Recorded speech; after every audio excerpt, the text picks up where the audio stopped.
মাকে যদি কোনো ভক্ত 28টি শনিবার কেবল দর্শন করে, জয় মা শ্যামসুন্দরী, আপনারা জেনেই থাকবেন মাকে কলকাতার জীবন্ত কালী বলা হয়। মা জীবন্ত এর প্রথম কাকে এখানে 5 বছরের বাচ্চা মেয়ে রূপে পুজো করা হয়। এর পেছনে একটি বিশেষ ঘটনা আছে। মায়ের পুরোহিত মহালয়ার পুণ্যলগ্নে মায়ের জন্য বাজার করতে যান। বাজার করতে গিয়ে দেখেন একটা ছোট্ট বাচ্চা মেয়ে পুরো মা কালীর মতন সেজে সবার কাছে ভিক্ষা চাইছে।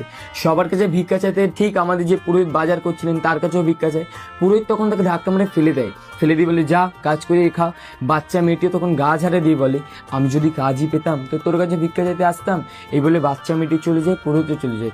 মা শ্যামসুন্দরীর প্রতিটি অমাবস্যা অন্ধকারে পুজোয়, কোনো রকম লাইটের জিনিস জ্বলে না, কেবল ঘিয়ের প্রদীপ জ্বলে। ওদিন মহালয়ার অমাবস্যা অন্ধকারে পুজো হচ্ছে।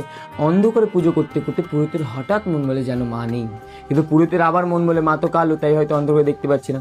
তাই পুরোহিত ঘিয়ের প্রদীপ নিয়ে মায়ের মুখের সামনে যায়, দেখে সত্যি মা নেই। আর মায়ের যিনি শিব ঠাকুর, উনিও পুরো মৃত